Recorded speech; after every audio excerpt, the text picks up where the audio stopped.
I'd like to tell you about the strangest secret in the world. Not long ago, Albert Schweitzer, the great doctor and Nobel Prize winner, was being interviewed in London, and a reporter asked him, "Doctor, what's wrong with men today?" The great doctor was silent a moment, and then he said, "Men simply don't think." And it's about this that I want to talk with you. We live today in a golden age. This is an era that man has looked forward, dreamed of, and worked toward for thousands of years. But since it's here, we pretty well take it for granted. We in America are particularly fortunate to live in the richest land that ever existed on the face of the earth, a land of abundant opportunity for everyone. But do you know what happens? Let's take 100 men who start even at the age of 25. Do you have any idea what will happen to those men by the time they're 65? These 100 men who all start even at the age of 25 believe they're going to be successful. If you asked any one of these men if he wanted to be a success, he'd tell you that he did. And you'd notice that he was eager toward life, that there was a certain sparkle to his eye, an erectness to his carriage, and life seemed like a pretty interesting adventure to him. But by the time they're 65, 1 will be rich, 4 will be financially independent, 5 will still be working, 54 will be broke. Now think a moment. Out of the 100, only 5 make the grade. Why do so many fail? What has happened to the sparkle that was there when they were 25? What's become of the dreams, the hopes, the plans? And why is there such a large disparity between what these men intended to do and what they actually accomplished? When we say about 5% achieve success, we have to define success. And here's the definition. Success is the progressive realization of a worthy ideal. If a man is working toward a predetermined goal and knows where he's going, that man is a success. If he's not doing that, he's a failure. Success is the progressive realization of a worthy ideal. Rollo May, the distinguished psychiatrist, wrote a wonderful book called Man's Search for Himself. And in this book he says, the opposite of courage in our society is not cowardice, it is conformity. And there you have the trouble today. It's conformity. People acting like everyone else, without knowing why, without knowing where they're going. Now think of it. In America right now, there are over 14 million people 65 years of age and over, and about 13 million of these 14 million are broke. They're dependent on someone else for life's necessities. Now, we learn to read by the time we're 7. We learn to make a living by the time we're 25. Usually, by that time, we're not only making a living, we're supporting a family. And yet, by the time we're 65, we haven't learned how to become financially independent in the richest land that has ever been known. Why? We conform. And the trouble is that we're acting like the wrong percentage group, the 95% who don't succeed. Now, why do these people conform? Well, they don't know, really. These people believe that their lives are shaped by circumstances, by things that happen to them, by exterior forces. They're outer-directed people. A survey was made one time that covered a lot of men, working men, and these men were asked this question. Why do you work? Why do you get up in the morning? 19 out of 20 had no idea. If you ask them, they'll say, everyone goes to work in the morning. And that's the reason they do it, because everyone else is doing it. Now let's get back to our definition of success. Who succeeds? The only man who succeeds is the man who is progressively realizing a worthy ideal. He's the man who says, I'm going to become this, and then begins to work toward that goal. I'll tell you who the successful people are. A success is the school teacher who's teaching school because that's what she wanted to do. The success is the woman who's a wife and mother because she wanted to become a wife and mother and is doing a good job of it. The success is the man who runs the corner gas station because that's what he wanted to do. The success is the successful salesman who wants to become a top-notch salesman and grow and build with his organization. A success is anyone who is doing deliberately a predetermined job because that's what he decided to do deliberately. But only 1 out of 20 does that. That's why today there isn't really any competition, unless we make it for ourselves. Instead of competing, all we have to do is create. Now, for 20 years, I looked for the key which would determine what would happen to a human being. Was there a key I wanted to know which would make the future a promise that we could foretell to a large extent? Was there a key that would guarantee a person's becoming successful if he only knew about it and knew how to use it? Well, there is such a key, and I've found it. Have you ever wondered why so many men work so hard and honestly without ever achieving anything in particular, and others don't seem to work hard and yet seem to get everything? They have the magic touch. You've heard them say that about someone. Everything he touches turns to gold. And have you ever noticed that a man who becomes successful tends to continue to become successful? And on the other hand, have you noticed how a man who is a failure tends to continue to fail? It's because of goals. Some of us have them, some don't. People with goals succeed because they know where they're going. Now think of a ship leaving a harbor, and think of it with the complete voyage mapped out and planned. The captain and crew know exactly where it's going and how long it will take. It has a definite goal. 9,999 times out of 10,000, it will get to where it started out to get. Now let's take another ship, just like the first, only let's not put a crew on it, or a captain at the helm. Let's give it no aiming point, no goal, no destination. We just start the engines and let it go. I think you'll agree with me that if it gets out of the harbor at all, it will either sink or wind up on some deserted beach a derelict. It can't go any place because it has no destination and no guidance. It's the same with a human being. Take the salesman, for example. There is no other person in the world today with the future of a good salesman. Selling is the world's highest paid profession, if we're good at it and if we know where we're going. Every company needs top-notch salesmen, and they reward those men. The sky is the limit for them. But how many can you find? Someone once said, the human race is fixed, not to prevent the strong from winning, but to prevent the weak from losing. The American economy today can be likened to a convoy in time of war. The entire economy is slowed down to protect its weakest link, just as the convoy had to go at the speed that would permit its slowest vessel to remain in formation. That's why it's so easy to make a living today. It takes no particular brains or talent to make a living and support a family today. So we have a plateau of so-called security, if that's what a person's looking for. But we do have to decide how high above this plateau we want to aim for. Now let's get back to the strangest secret in the world, the story that I wanted to tell you today. Why do men with goals succeed in life and men without them fail?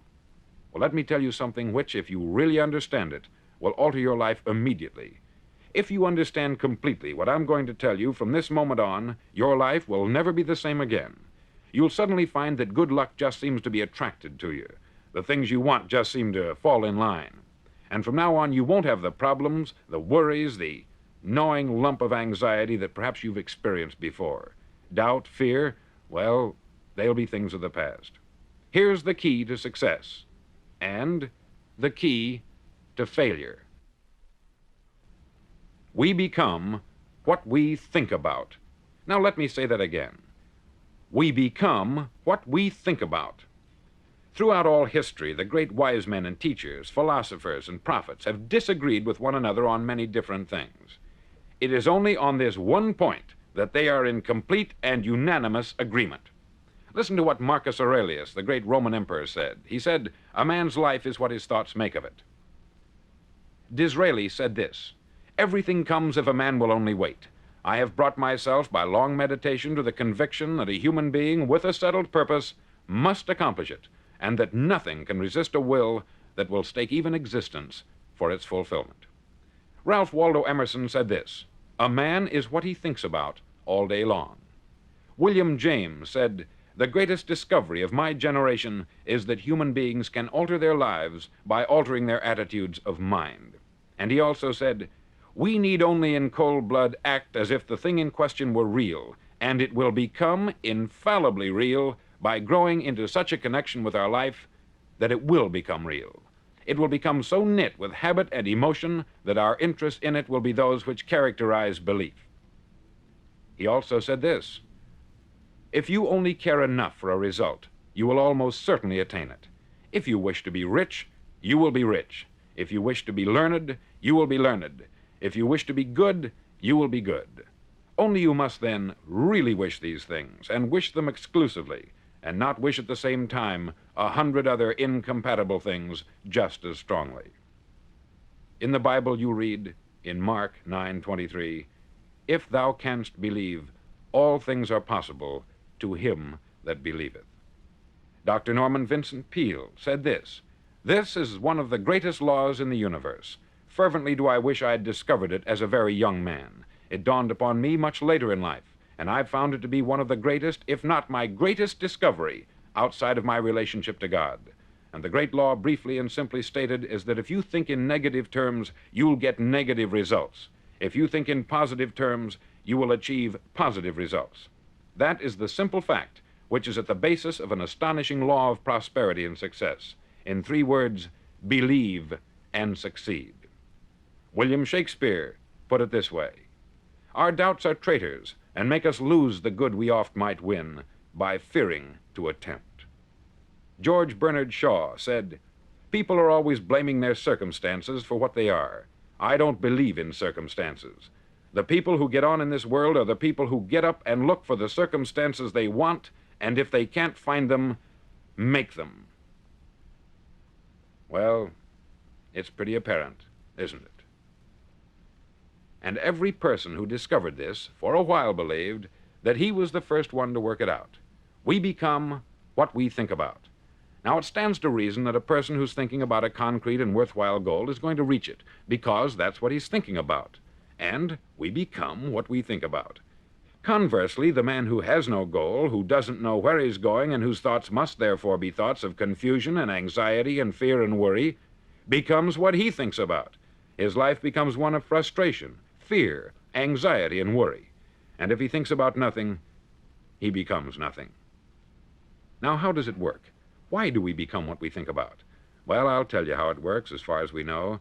Now, to do this, I want to tell you about a situation that parallels the human mind. Suppose a farmer has some land, and it's good, fertile land.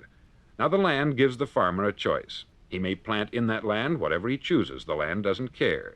It's up to the farmer to make the decision. Now, remember, we're comparing the human mind with the land, because the mind, like the land, doesn't care what you plant in it. It will return what you plant, but it doesn't care what you plant. Now, let's say that the farmer has 2 seeds in his hand. One is a seed of corn, the other is nightshade, a deadly poison. He digs 2 little holes in the earth, and he plants both seeds, one corn, the other nightshade. He covers up the holes, waters, and takes care of the land, and what will happen? Invariably, the land will return what is planted.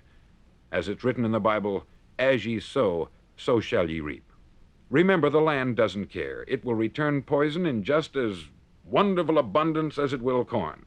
So up come the 2 plants, one corn, one poison. Now, the human mind is far more fertile, far more incredible and mysterious than the land, but it works the same way. It doesn't care what we plant. Success, failure. A concrete, worthwhile goal, or confusion, misunderstanding, fear, anxiety, and so on. But what we plant, it will return to us. You see, the human mind is the last great unexplored continent on the earth. It contains riches beyond our wildest dreams. It will return anything we want to plant. Now, you might say, well, if that's true, why don't people use their minds more? Well, I think they've figured out an answer to that, too. Our mind comes as standard equipment at birth. It's free, and things that are given to us for nothing, we place little value on. Things that we pay money for, we value. The paradox is that exactly the reverse is true. Everything that's really worthwhile in life came to us free. Our mind, our soul, our body, our hopes, our dreams, our ambitions, our intelligence, our love of family and children and friends. All these priceless possessions are free, but the things that cost us money are actually very cheap and can be replaced at any time. A good man can be completely wiped out and make another fortune. He can do that several times. Even if our home burns down, we can rebuild it, but the things we got for nothing, we can never replace. The human mind isn't used merely because we take it for granted. Familiarity breeds contempt. It can do any kind of job we assign to it, but generally speaking, we use it for little jobs instead of big, important ones. Universities have proved that most of us are operating on about 10% of our abilities. Decide now, what is it you want? Plant your goal in your mind. It's the most important decision you'll ever make in your entire life. Do you want to be an outstanding salesman, a better worker at your particular job? Do you want to go places in your company, in your community? All you've got to do is plant that seed in your mind. Care for it. Work steadily toward your goal, and it will become a reality. It not only will, there's no way that it cannot. You see, that is a law, like the laws of Sir Isaac Newton, the laws of gravity. If you get on top of a building and jump off, you'll always go down. You'll never go up. And it's the same with all the other laws of nature. They always work. They're inflexible. Think about your goal in a relaxed, positive way. Picture yourself in your mind's eye as having already achieved this goal. See yourself doing the things you will be doing when you've reached your goal. Ours has been called the phenobarbital age, the age of ulcers and nervous breakdowns. At a time when medical research has raised us to a new plateau of good health and longevity, far too many of us worry ourselves into an early grave trying to cope with things in our own little personal ways, without learning a few great laws that will take care of everything for us. These things we bring on ourselves through our habitual way of thinking. Every one of us is the sum total of his own thoughts. He is where he is because that is exactly where he really wants to be, whether he'll admit that or not. Each of us must live off the fruit of his thoughts in the future, because what you think today and tomorrow, next month and next year, will mold your life and determine your future. You're guided by your mind. I remember one time I was driving through Arizona and I saw one of those giant earth-moving machines roaring along the road at about 35 miles an hour with what looked like 20 tons of dirt in it, a tremendous, incredible machine, and there was a little man perched way up on top with the wheel in his hands guiding it. And as I drove along, I was struck by the similarity of that machine to the human mind. Just suppose you're sitting at the controls of such a vast source of energy. Are you going to sit back and fold your arms and let it run itself into a ditch? Or are you going to keep both hands firmly on the wheel and control and direct this power to a specific, worthwhile purpose? It's up to you. You're in the driver's seat. You see, the very law that gives us success is a two-edged sword. We must control our thinking. The same rule that can lead a man to a life of success, wealth, happiness, and all the things he's ever dreamed of for himself and his family, that very same law can lead him into the gutter. It's all in how he uses it, for good or for bad. This is the strangest secret in the world. Now, why do I say it's strange, and why do I call it a secret? Actually, it isn't a secret at all. It was first promulgated by some of the earliest wise men, and it appears again and again throughout the Bible. But very few people have learned it, understand it. That's why it's strange, and why, for some equally strange reason, it virtually remains a secret. I believe that you could go out and walk down the main street of your town and ask one man after another what the secret of success is, and you probably wouldn't run into one man in a month who could tell you. Now, this information is enormously valuable to us if we really understand it and apply it. It's valuable to us not only for our own lives, but the lives of those around us, our family, employees, associates, and friends. Life should be an exciting adventure. It should never be a bore. A man should live fully, be alive. He should be glad to get out of bed in the morning. He should be doing a job he likes to do because he does it well. One time I heard Grove Patterson make a speech, the editor-in-chief of the Toledo Daily Blade, and as he concluded his speech, he said something that I've never forgotten. He said something like this: "My years in the newspaper business have convinced me of several things, among them that people are basically good, and that we came from someplace, and we're going someplace. So we should make our time here an exciting adventure.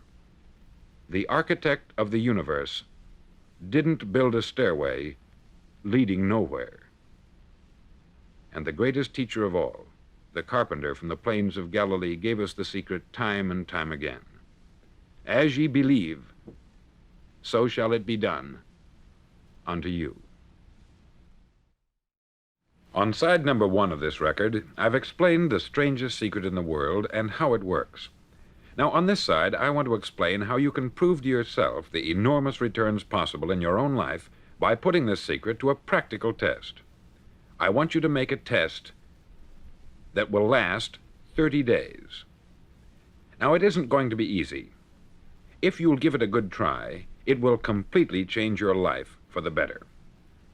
Back in the 17th century, Sir Isaac Newton, the English mathematician and natural philosopher, gave us some natural laws of physics which apply as much to human beings as they do to the movement of bodies in the universe. Now, one of these laws is that for every action, there is an equal and opposite reaction. Simply stated, as it applies to you and me, it means we can achieve nothing without paying the price. The results of your 30-day experiment will be in direct proportion to the effort you put forth. To be a doctor, you must pay the price of long years of difficult study.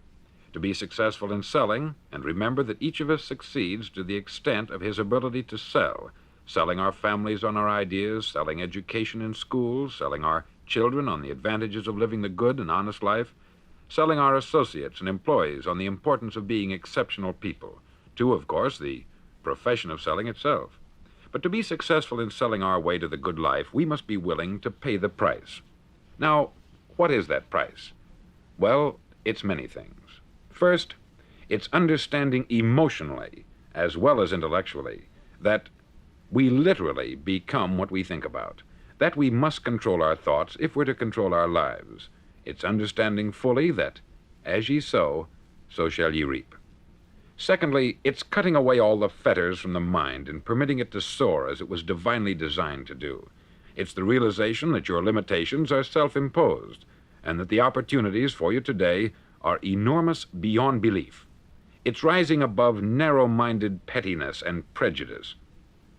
Thirdly, to use all your courage to force yourself to think positively on your own problem, to set a definite and clearly defined goal for yourself, to let your marvelous mind think about your goal from all possible angles, to let your imagination speculate freely upon many different possible solutions, to refuse to believe there are any circumstances sufficiently strong to defeat you in the accomplishment of your purpose, to act promptly and decisively when your course is clear, and to keep constantly aware of the fact that you are, at this moment, standing in the middle of your own acre of diamonds, as Russell Conwell used to point out. Fourth, save at least 10% of what you earn. It's also remembering that no matter what your present job, it has enormous possibilities if you're willing to pay the price. Now let's just go over the important points in the price each of us must pay to achieve the wonderful life that can be ours. It is, of course, worth any price. 1, you will become what you think about. 2, remember the word imagination. Let your mind soar. 3, courage. Concentrate on your goal every day. 4, save 10% of what you earn. And action. Ideas are worthless unless we act on them. Now I'll try to outline the 30-day test I want you to make. Now keep in mind that you have nothing to lose by making this test, and everything you could possibly want to gain. There are 2 things that may be said of everyone. Each of us wants something, and each of us is afraid of something. I want you to write on a card what it is you want more than anything else. It may be more money. Perhaps you'd like to double your income or make a specific amount of money. It may be a beautiful home. It may be success at your job. It may be a particular position in life. It could be a more harmonious family. Each of us wants something. Write down on your card specifically what it is that you want. Make sure it's a single goal and clearly defined. You needn't show it to anyone, but carry it with you so that you can look at it several times a day. Think about it in a cheerful, relaxed, positive way each morning when you get up, and immediately you have something to work for, something to get out of bed for, something to live for. Look at it every chance you get during the day and just before going to bed at night. As you look at it, remember that you must become what you think about, and since you're thinking about your goal, you realize that soon it will be yours. In fact, it's yours really the moment you write it down and begin to think about it. Look at the abundance all around you as you go about your daily business. You have as much right to this abundance as any other living creature. It's yours for the asking. Now we come to the difficult part. Difficult because it means the formation of what is probably a brand new habit, and new habits are not easily formed. Once formed, however, it'll follow you for the rest of your life. Stop thinking about what it is you fear. Each time a fearful or negative thought comes into your consciousness, replace it with a mental picture of your positive and worthwhile goal. There will come times when you will feel like giving up. It's easier for a human being to think negatively than positively. That's why only 5% is successful. You must begin now to place yourself in that group. For 30 days, you must take control of your mind. It will think only about what you permit it to think. Each day for this 30-day test, do more than you have to do. In addition to maintaining a cheerful, positive outlook, give of yourself more than you've ever done before. Do this knowing that your returns in life must be in direct proportion to what you give. The moment you decide on a goal to work toward, you're immediately a successful person. You're then in that rare and successful category of people who know where they're going. Out of every 100 people, you belong to the top 5. Don't concern yourself too much with how you're going to achieve your goal. Leave that completely to a power greater than yourself. All you have to do is know where you're going. The answers will come to you of their own accord. Remember these words from the Sermon on the Mount, and remember them well. Keep them constantly before you this month of your test. Ask, and it shall be given you. Seek, and ye shall find. Knock, and it shall be opened unto you. For every one that asketh receiveth, and he that seeketh findeth, and to him that knocketh it shall be opened. It's as marvelous and as simple as that. In fact, it's so simple that in our seemingly complicated world it's difficult for an adult to understand that all he needs is a purpose and faith. For 30 days, do your best. If you're a salesman, go at it as you've never done before, not in hectic fashion, but with the calm, cheerful assurance that time well spent will give you the abundance in return you deserve and want. If you're a homemaker, devote your 30-day test to complete giving of yourself without thinking about receiving anything in return, and you'll be amazed at the difference it makes in your life. No matter what your job, do it as you've never done it before for 30 days. And if you've kept your goal before you every day, you'll wonder and marvel at this new life you've found. Dorothea Brand, outstanding editor and writer, discovered it for herself and tells about it in her fine book, Wake Up and Live. Her entire philosophy is reduced to the words, act as though it were impossible to fail. She made her own test with sincerity and faith, and her entire life was changed to one of overwhelming success. Now you make your test for 30 full days. Don't start your test until you've made up your mind to stick with it. You see, by being persistent, you're demonstrating faith. Persistence is simply another word for faith. If you didn't have faith, you would never persist. If you should fail during your first 30 days, by that I mean suddenly find yourself overwhelmed by negative thoughts, you've got to start over again from that point and go 30 more days. Gradually, your new habit will form until you find yourself one of that wonderful minority to whom virtually nothing is impossible. Don't forget the card. It's vitally important as you begin this new way of living. On one side of the card, write your goal, whatever it may be. On the other side, write the words we've quoted from the Sermon on the Mount. Ask, and it shall be given you. Seek, and ye shall find. Knock, and it shall be opened unto you. In your spare time during your test period, read books that will help you. Inspirational books like the Bible, Dorothea Brand's Wake Up and Live, The Magic of Believing by Claude Bristol, Think and Grow Rich by Napoleon Hill, and other books that instruct and inspire. Nothing great was ever accomplished without inspiration. See that during these crucial first 30 days, your own inspiration is kept at a peak. Above all, don't worry. Worry brings fear, and fear is crippling. The only thing that can cause you to worry during your test is trying to do it all yourself. Know that all you have to do is hold your goal before you. Everything else will take care of itself. Remember also to keep calm and cheerful. Calm and cheerful. Don't let petty things annoy you and get you off course.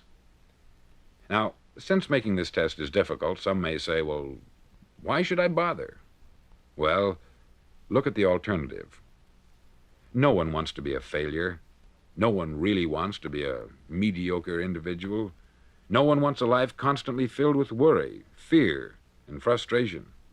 Therefore, remember that you must reap that which you sow. If you sow negative thoughts, your life will be filled with negative things. If you sow positive thoughts, your life will be cheerful, successful, and positive.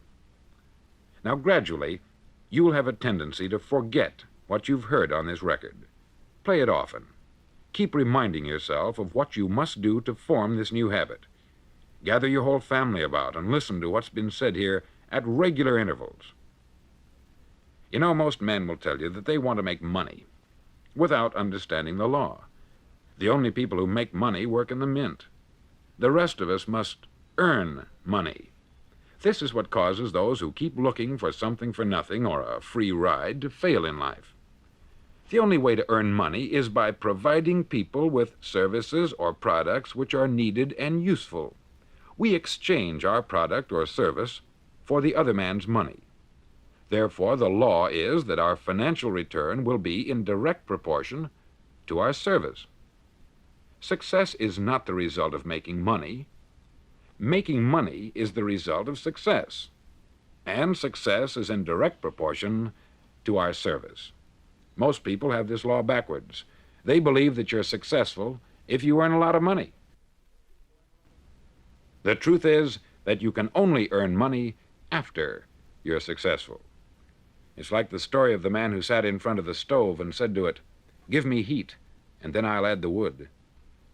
How many men and women do you know, or do you suppose there are today, who take the same attitude toward life? There are millions.